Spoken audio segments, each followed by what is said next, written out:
Since 1986, Nintendo's Legend of Zelda series has been telling the story of Princess Zelda and her eternal champion, Link. And over so much time and so many games, it shouldn't be surprising that things have gotten pretty weird for the two of them over the years.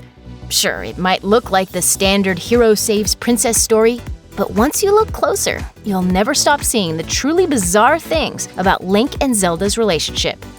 Ganon, the ultimate third wheel.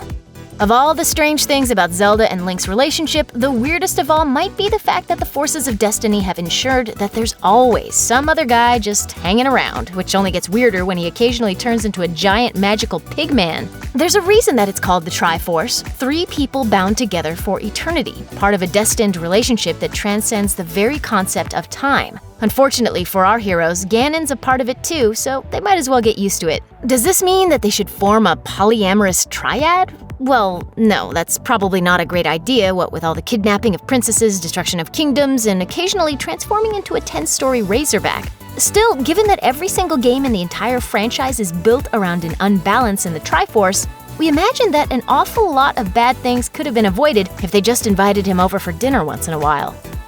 Opposites attract.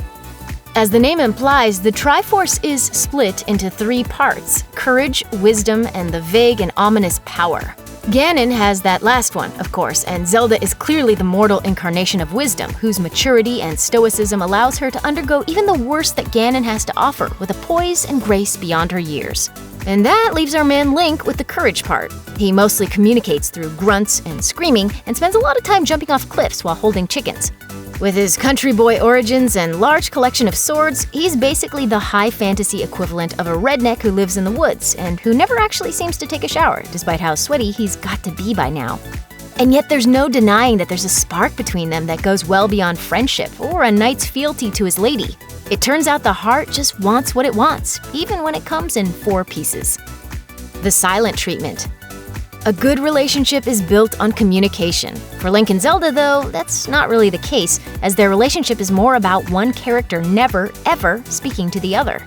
Just look at Breath of the Wild. In the actual story of that game, Link isn't just quiet, he literally does not speak to Zelda at all for months, even though they're traveling around a massive kingdom together. The only reason they start talking at all, a development that the players never actually get to see, comes when Zelda makes the effort to open up after Link saves her from being assassinated by the members of an evil ninja clan.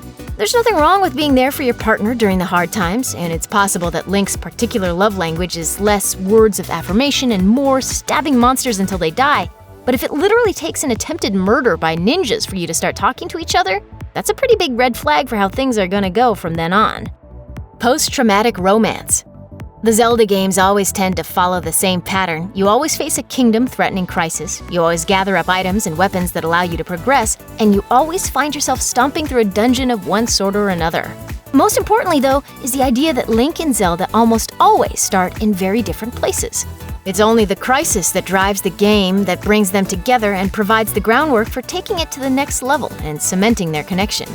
Unfortunately, as anyone who's seen Speed 2 Cruise Control knows, building a romance around a traumatic situation pretty much dooms it to failure. The adrenaline high that comes with shooting a silver arrow into the very heart of evil might provide the spark of intensity, but once that wears off, you're left with a relationship made for a situation that doesn't really exist anymore. Usually that leads to a breakup, but when your fates are bound together by the will of the goddess Hylia, that's not really an option. Good luck navigating that one. Link's many fishy loves. It pretty much goes without saying that Link and Zelda are the focus of these games, so it makes sense that their relationship would get more time in the spotlight than anyone else's. The thing is, that's not actually what happens. The designers introduced plenty of other characters aside from Zelda for Link to interact with on his quests, and they haven't shied away from other love interests. It really starts in Ocarina of Time, with Saria and Malon as potential romances. But for Princess Ruto of the Zora, there's no potential about it. She's in love with Link, and by the time you finish your adventure in Zora's domain, the two of them are literally engaged to be married. What's really odd is that she's not the only fish lady to show that kind of interest. Breath of the Wild features a similar situation with Princess Mipha, and while that relationship never really gets started, it's only because of Mipha's death, not a lack of interest. This kind of thing happens enough that it's starting to look like a Shape of Water situation, which might explain why his relationship with Zelda often lacks that spark of real romance. the guy's got a thing for gills. A problematic namesake. A lot of bizarre things about Link and Zelda's relationship can be squarely placed on Link's green-clad shoulders. But honestly, we should have known things were going to be bad for the romance from the start. As legendary designer Shigeru Miyamoto confirmed, Hyrule's crown princess is named for Zelda Fitzgerald, and if our princess is anything like her real-life namesake, her love life might not have the best ending. Zelda Fitzgerald was, after all, married to Great Gatsby author F. Scott Fitzgerald, and calling their relationship strained is sort of like calling the master sword a butter knife. They were downright miserable with each other, to the point that Scott publicly referred to Zelda as a third-rate writer when her semi-autobiographical novel Saved Me the Waltz was published in 1932, while they were married. Here's hoping the Zelda games never decide to go quite that dark.